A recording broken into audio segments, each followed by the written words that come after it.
first was deep breathing. The second was alternate pattern breathing, or Agatya Pranayama.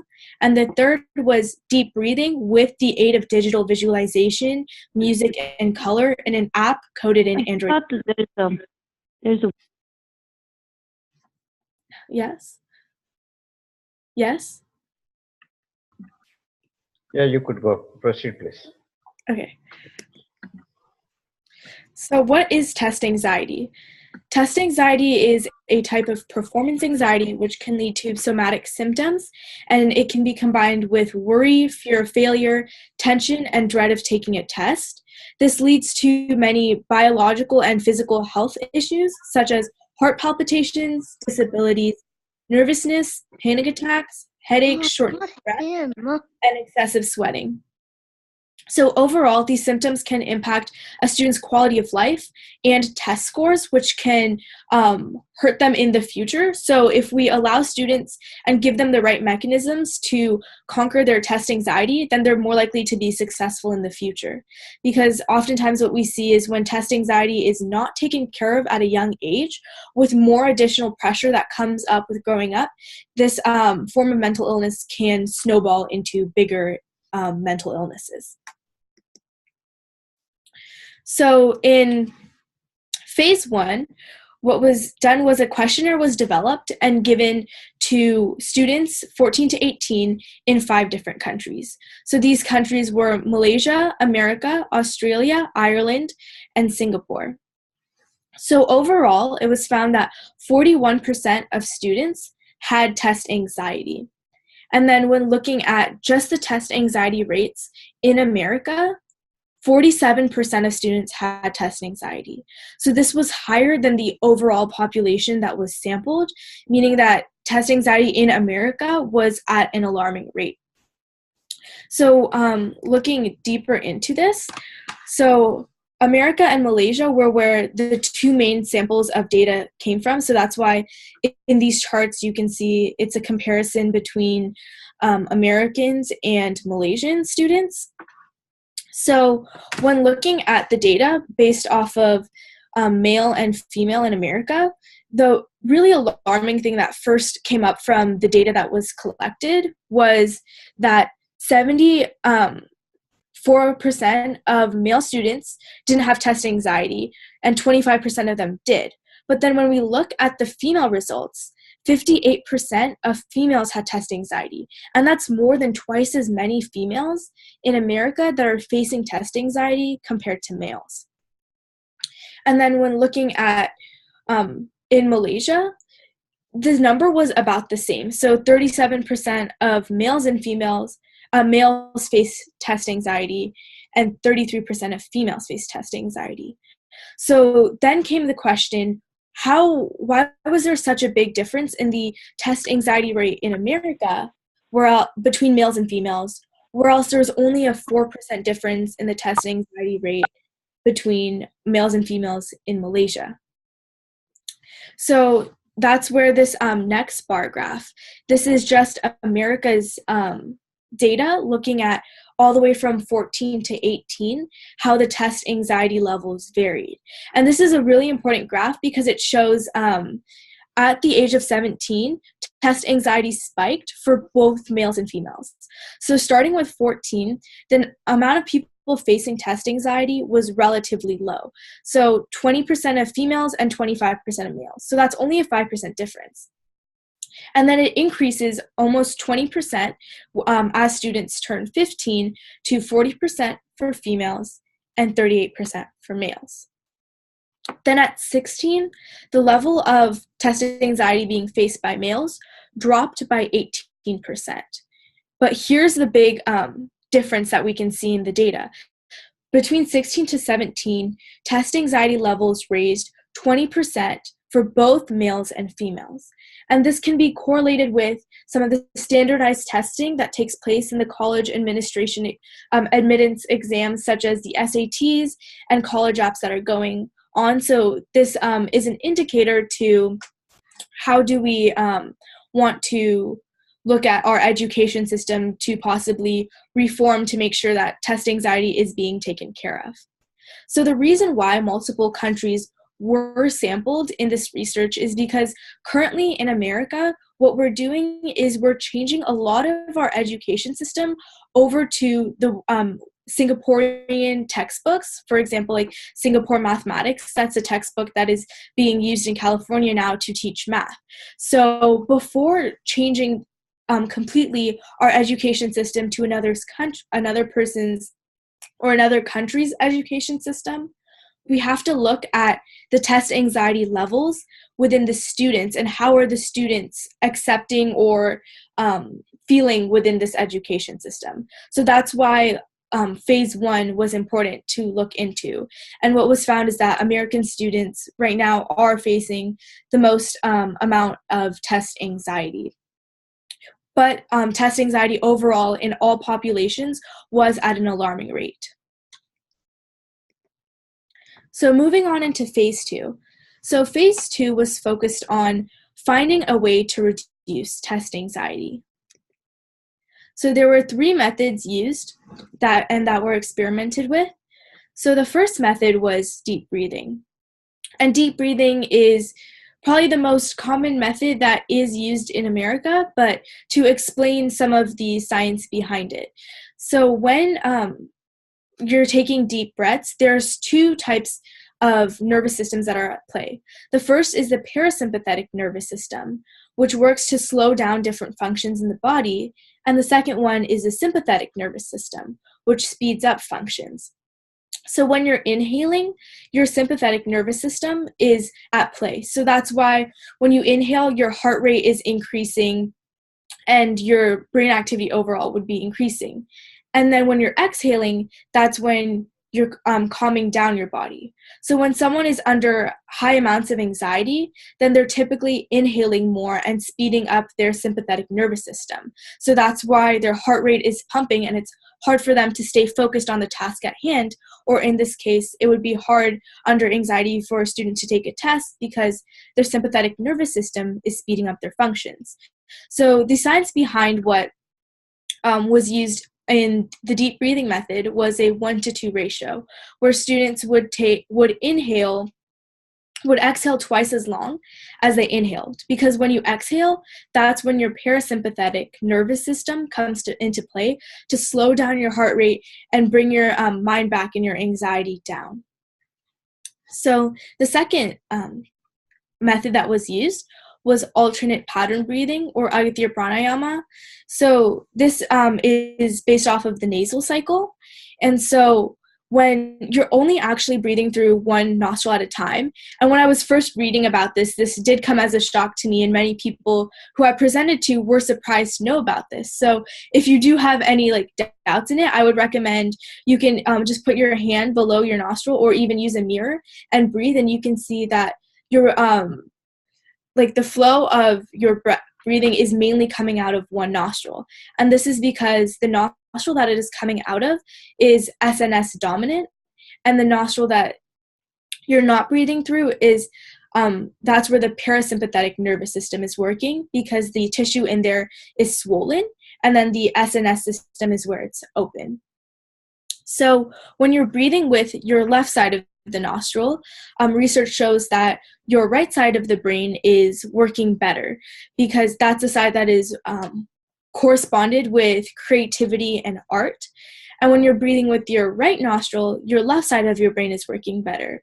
Logic, and this is where logic and mathematics mainly take play.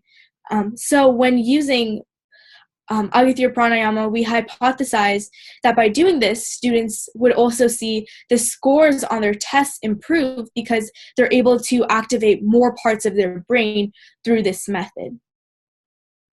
So then the third was digital visualization breathing. So digital visualization breathing is employing deep breathing combined with patterns. So it was circles expanding and shrinking down. So as they expanded and would shrink down, students would breathe along. So as the circles expanded, they would inhale, and as they came back down, they would exhale.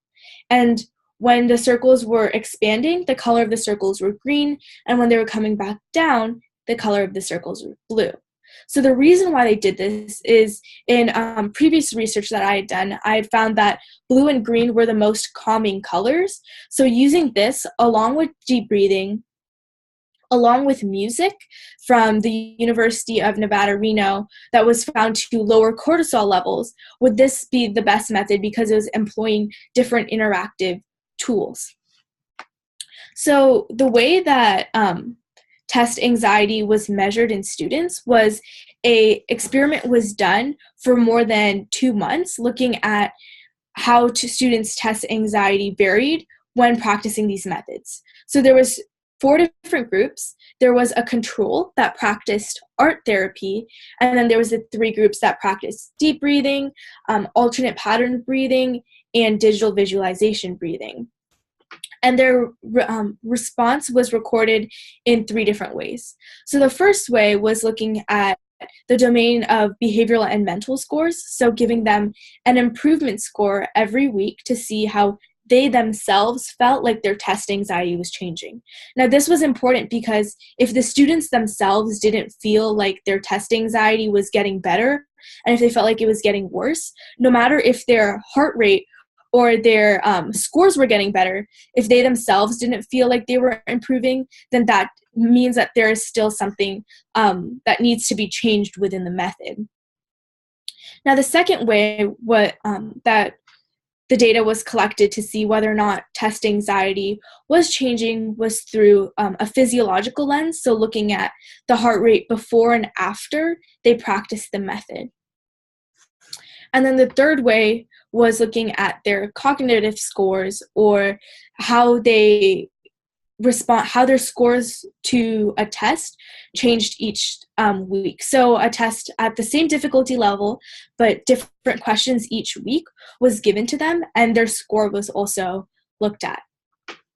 So in this slide here, this is the total improvement scores by days for each student. So this is the slide that represents how they themselves felt like their breathing was, and how their method was helping their test anxiety. So what we can see here is in group 1, in deep breathing, the results were mainly inconsistent. So students at times did feel like their breathing was improving, but what you can see right here, at a certain point in the middle of the experiment, all of a sudden they felt like their test anxiety was declining overall. So we can see that it wasn't consistent. The trend was they would increase and then decrease. So that showed that deep breathing necessarily students didn't feel like it was always 100% of the time helping them, but it did help in certain aspects. Now, group 2 and group 3, the results were more consistent, where there was a general trend upwards, that the data was more like everyone was grouped closer together, and students were feeling like they were improving under pranayama and digital visualization. So next we take a look at the heart rate. So in the heart rate, this is where the data is really interesting, because we can see that, so let me explain what this graph is first. So group 1, this is deep breathing, that's the blue color. The red color is pranayama, and then the green color is digital visualization. So this was the change in their heart rate. So their heart rate after doing it, after doing their breathing versus before doing their breathing. And what we see is in deep digital visualization breathing, their heart rate decreased almost 18 beats on average. And then for Agitya Pranayama, it decreased about 8.8 beats. And then for digital visualization, it decreased about 13 to 14. So overall, all these different methods did help to reduce people's heart rates, which can help with the different heart palpitations that come along with it. So the reason why heart rate was looked at is because heart rate is an indicator of anxiety. So this can show how anxiety levels were changing. So it's important to note that overall, the heart rate reduced no matter what kind of breathing was practiced compared to the control group. So now this is the third way of measuring test anxiety. So we found that overall, everyone's SAT scores, which was the test that was given to them to track whether or not they were doing, how their academic performance was improving. Everyone's scores improved. However, deep breathing did improve the least, and digital visualization improved the most, with alternate pattern breathing improving the second most. So what was important to note when looking at the results from all three of these categories is that overall there was positive effects from both from all three different groups. So deep breathing, alternate pattern breathing, and digital visualization all helped to reduce students' test anxiety in the long run. And the longer the students practiced the method, the more their test anxiety reduced, the more their heart rates reduced, and the higher their SAT test scores got, which shows that applying it to the real world, the longer that these breathing methods are being performed, no matter what breathing method you are performing, that does help. So when looking at kind of a real life picture of this, when a student is in the classroom before taking a test, it is best to perform a breathing method of whichever is their most convenient method to perform. So if Agatya Pranayama and that point is the easiest for them to perform, then that would be good for them to do. If deep breathing was easier for them, then that would be beneficial for them as well. However, digital visualization, the app that was coded in this research, and Agatya Pranayama did do better than deep breathing.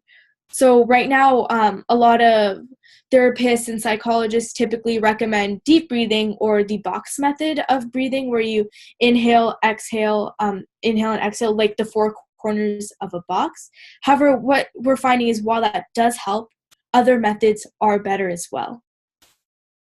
So right now I am working on stress research, because what I learned at the end of this research is that anxiety is a result from stress. So looking at how breathing can help change stress is kind of the next trajectory that I'm on. So this next research is focusing on the differences in stress levels between working adults and students, and seeing, do working adults or students face more test anxiety? Is there a correlation? So as these students grow older, is that why we see more adults having stress? And then going back to, does pranayama and different, some of our Eastern medicine or Eastern breathing methods help to reduce test anxiety or reduce stress as well?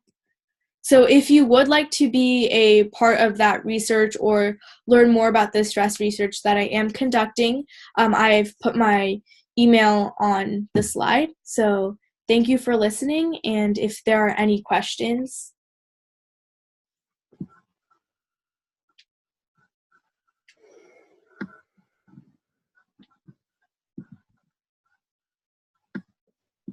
Any questions from the youth? Aditya?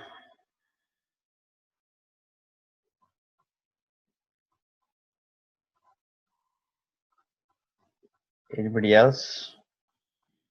So, Rhitishah, this is Ashwini here. Mm-hmm. So what was the number of your sample?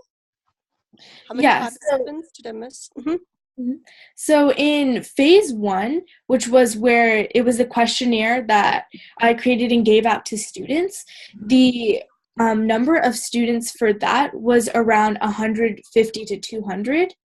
And then for phase 2, it was 36 students that were like directly experimented.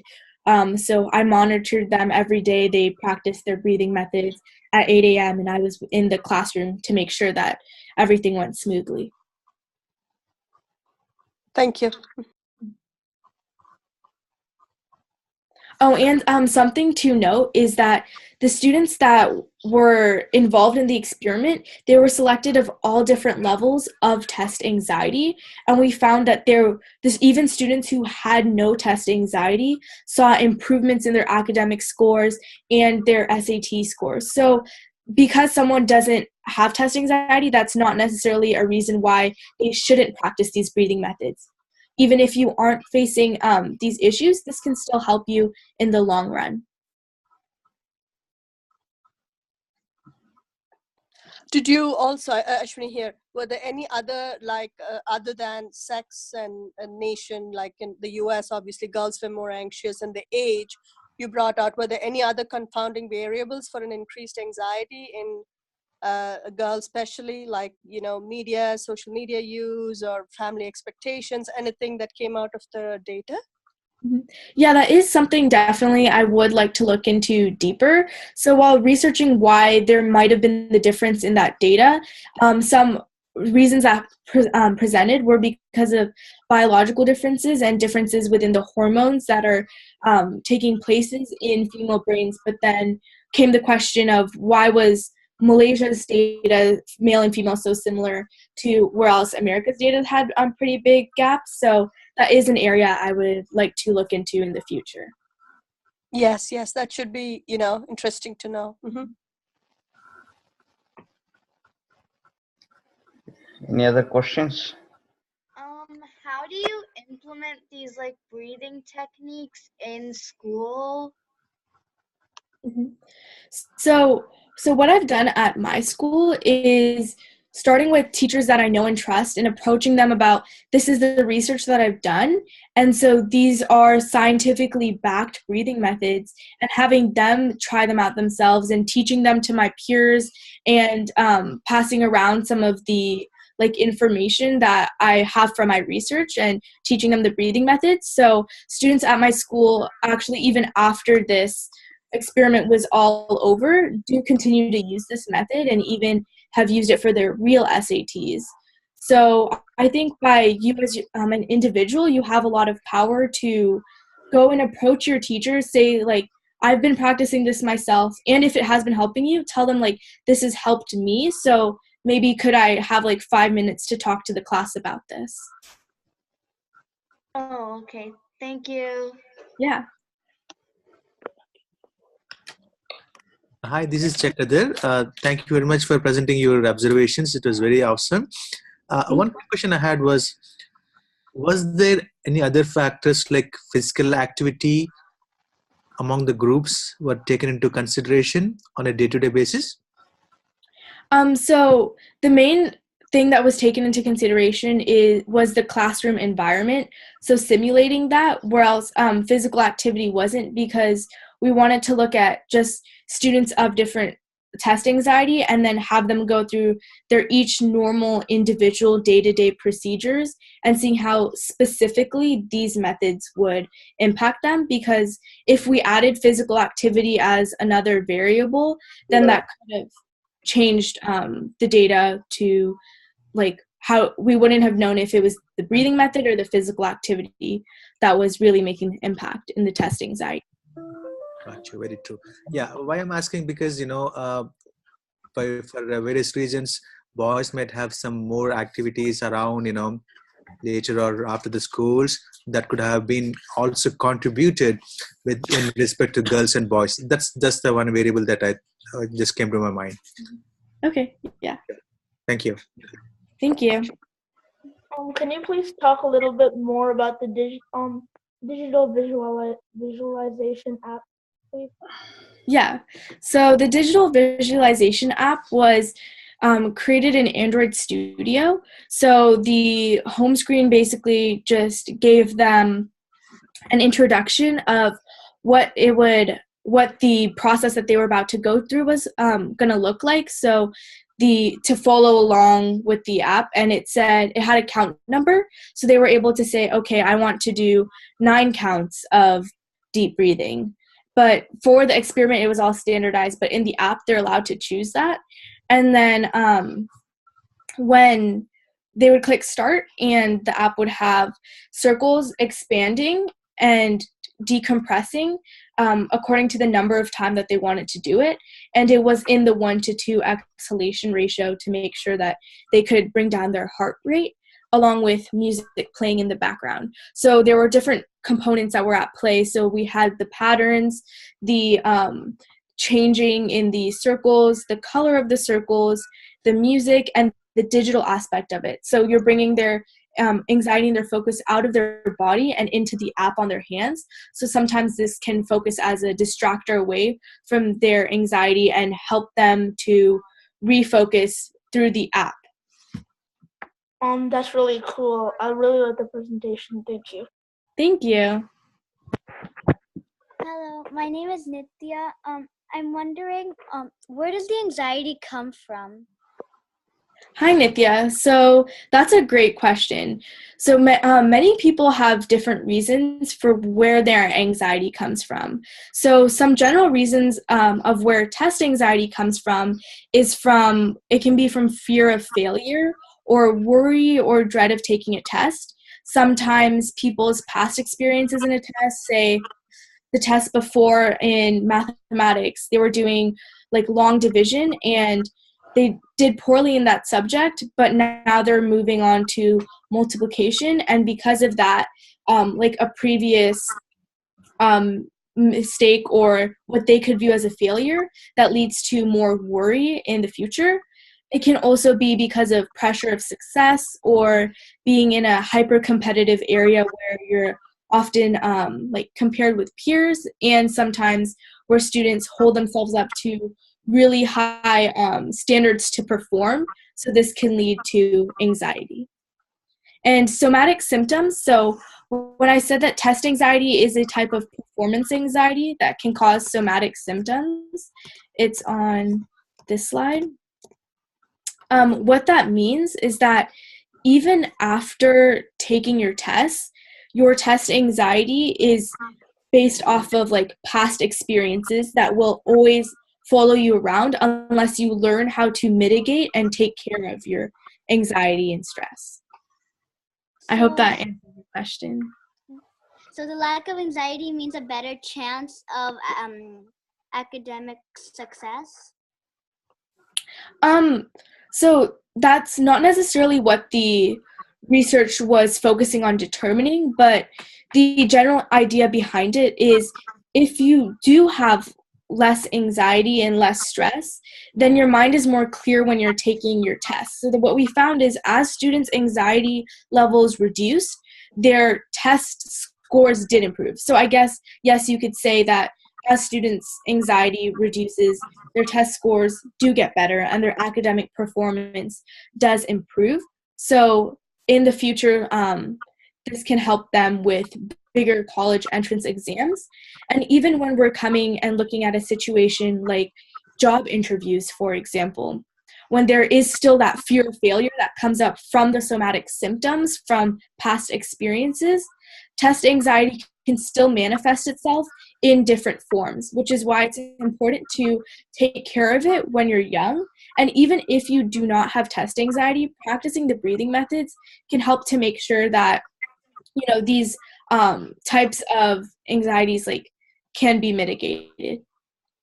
Okay, thank you. Mm-hmm. Okay. Well, we have some comments from Sweta. Great work. Keep up it going. Kamala, beautiful. Keep up. These are some comments. Thank you. So, one more question? We can allow one more question. Any young scientist over here? Varshini, Brenda, anyone here? Sanjay, Sanjana?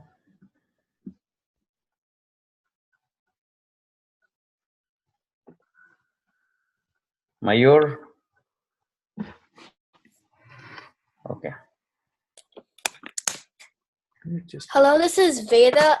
I just wanted to say I really liked your presentation. Thank you. That means a lot. Okay. Okay. Well, thank you. I think this is the reason why we have opened this up. It is to motivate young students, and we want more students to participate. This week we were able to publish our 12 posters from our group, and all wonderful research. So they will be doing it every month. We have maybe even a parallel session. If that is the case, we will do a half hour, maybe half an hour for the youth every week. So that's also possible. But for now, we will do once in a month. The last week of the month, the last Wednesday, will be for youth. And this is to motivate you and keeping the culture going, about understanding the importance of this tradition and integrating with the modern knowledge. And that's what's important, because you need to get a job and settle, but what kind of job you're going to do tomorrow? So that's very important.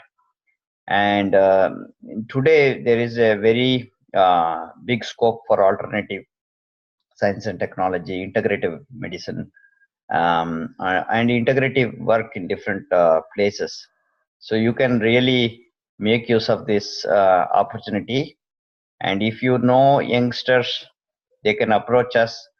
Rhitishah took our Youth Career Accelerator program, which basically motivated her. And so that's what, about ancient science and technology. We teach a lot of this, and we're going to have a summer program on Youth Career Accelerator. It's an online course. All kids can attend this, and you can always have a grasp for our ancient science by attending this. So we are expecting a lot of more research, many publications, very authentic publications in major papers, including Nature and other science journals. So these are our target, but we continue to do this. So right now I have some announcements. So thank you, Rhitishah, for motivating everyone. And I think all will get all of you here have learned something today. So now I'm going to so there is some more comments. Nice research, Raji. And from Texas, Kishore, you work really hard. Your research efforts are much appreciated. We wish you all the best. And so that's good. So we have one of the things that we are people are stressed out is feeding their kids. So feeding the kid is a big stress, because kids go for junk food.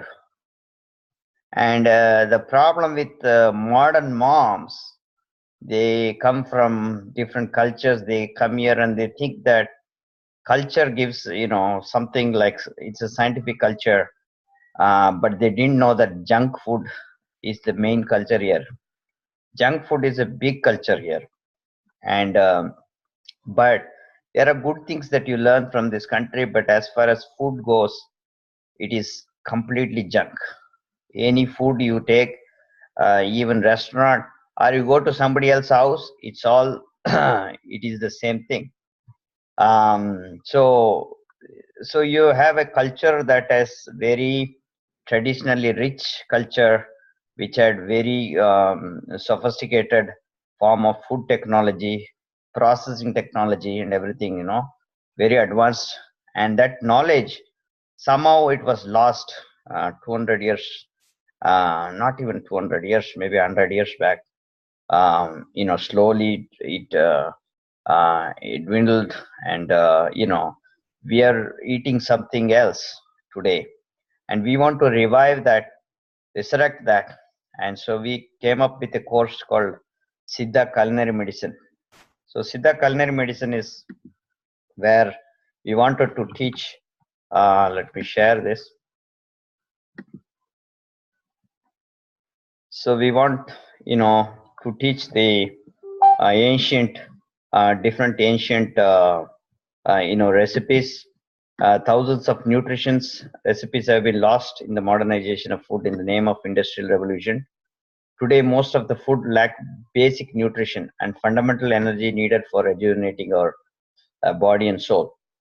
Siddha Culinary Medicine is a 12-module course designed for homemakers and chefs, taking into consideration the modern day challenges they are facing in culinary practices. In this course, you will learn how to prepare a wholesome meal with ancient recipes, different types of ancient soups, organic processing and preservative techniques, recipes for preparing food for both preventive and therapeutic benefits, varying from simple cold to chronic problems. This course recognizes the importance of women and modern children who have a key role in changing the meal plan instead of indulging in unhealthy and gross food in the name of globalization. This course will particularly address the challenges faced by millennial moms cooking for their little kids and youth.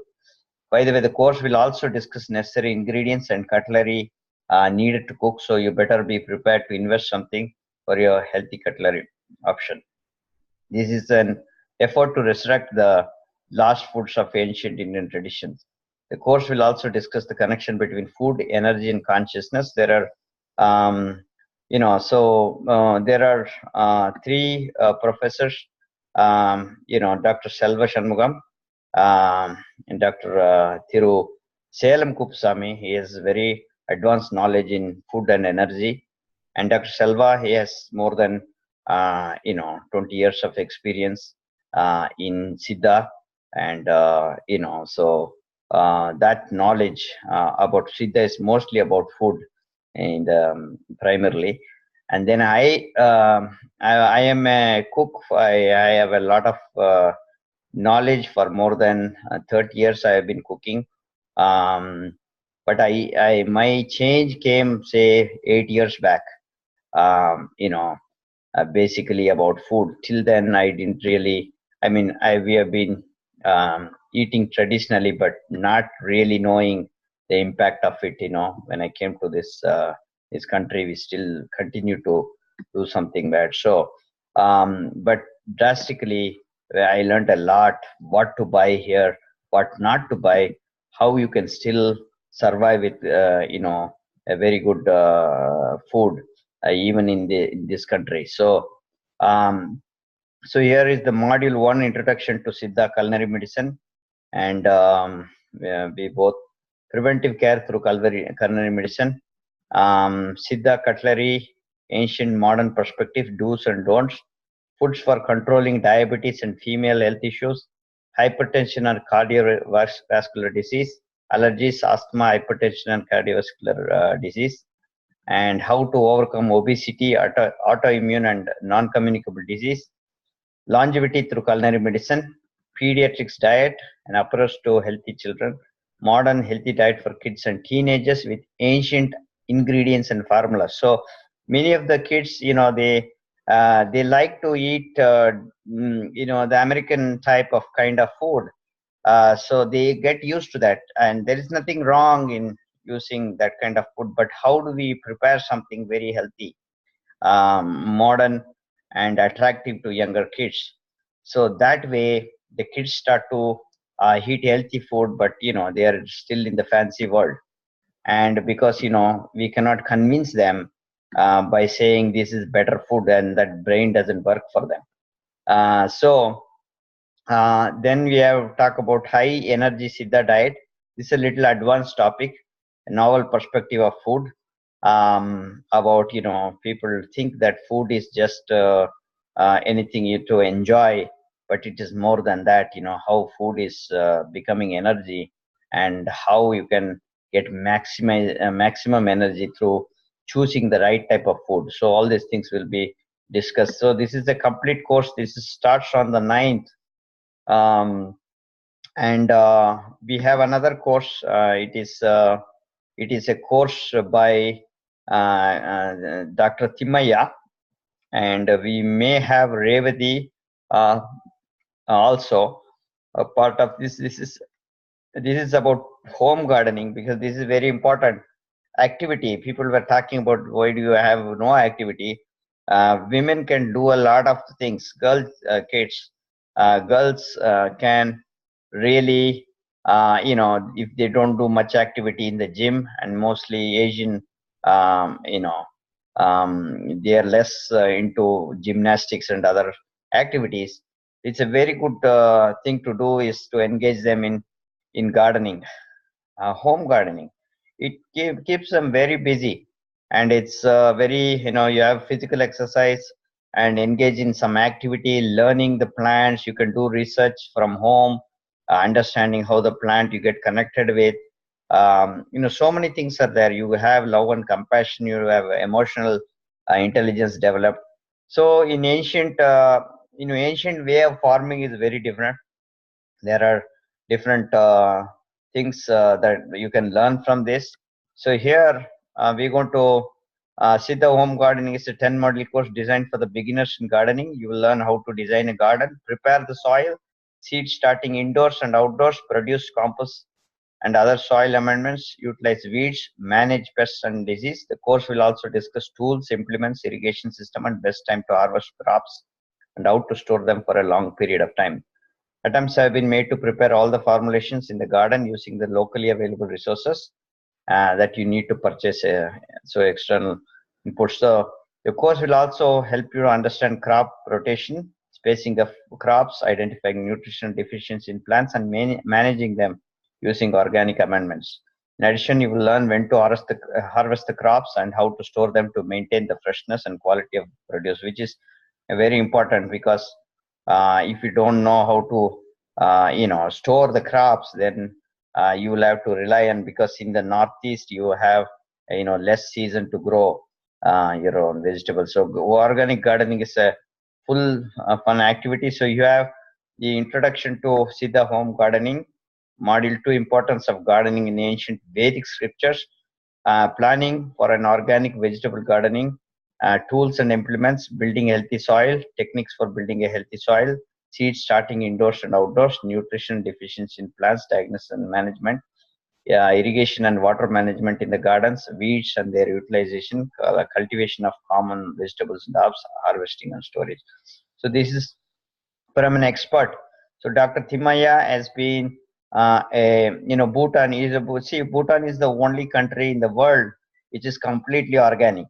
Like Sikkim in India, if you look at the north east, Sikkim, Assam, all the Nagaland, all these places are very pure, and things are changing now. But at least Sikkim is completely organic, and so Dr. Thimmaya was a national advisor in the National Advisory Board for Bhutan, and he is a world-renowned agriculture scientist, and he is now in our team, and he used to teach in the Maharishi University of Management. He did a lot of work. He's now in India. He's receiving the an award. It's called the J.C. Bose Award. So today is the function. So a lot of excitement there. It is the highest award for a scientist in India. So there will be really a good course for all of you who really wanted to learn something. We know something about agriculture, but really if you take a class and learn, it's totally different. We make sure you're implementing everything. All of our courses are designed in such a way that you have no other option. You just have to do it. You take and do it, and there's no, if you wanted to avoid prevent any disease in the future, that has to do with two things. One is your the food and the kitchen, and the second is the garden, from the source from where it is coming from. These two things are very, very important. And so if you have any questions on this, we can answer.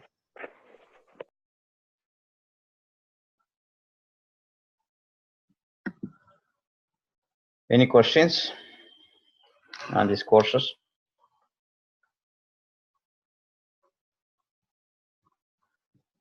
Okay. What are the hours for the course? How many hours? Well, 1 hour, 15 minutes is typically a module. So we will have 12 modules. So 12 modules is like it starts every Saturday. So one of the courses in Saturday morning between 7:45 to 9 o'clock, and the other course, the cooking course is in the morning, and the garden course is in the evening. Saturday from 8:30 to 9:45. So we make sure everybody is like not wasting the daytime. So we kept it in the evening and weekend so that everybody can be benefited, and we give a lot of notes, and all the course materials will be available. Okay, so as I mean an app will also be ready by then. So it's much improved system right now. So we did a lot of work in the Wilson here is our IT management lead, and he has took a lot of work to change a lot of things in the IT department. So it will be in full operation from next month onwards. So you're gonna get a lot of materials, easy to use tools. So you can just have an app, and you can learn many things through that. Okay. Thank you, Doctor. You're welcome. Okay. Thank you all, and please encourage us by coming to the youth. Basically, encourage us and bring all your kids. We have a lot of projects. There are n number of projects. There are thousands you can do. We are translating. We have taken 3,000 documents. We want to translate those documents, interpret, and there is much opening. We can. There is a possibility for funding. We have put some grants together, and then we have small grants for buying any tools or other things to work on right now, but we will have full funding at a certain point of time. So keep connected with us, and we really wanted to bring this the younger generations understand our tradition and culture in a scientific perspective. Okay, thank you all. Excellent. Thank you. Thank you. I'll see you all next time. Thanks.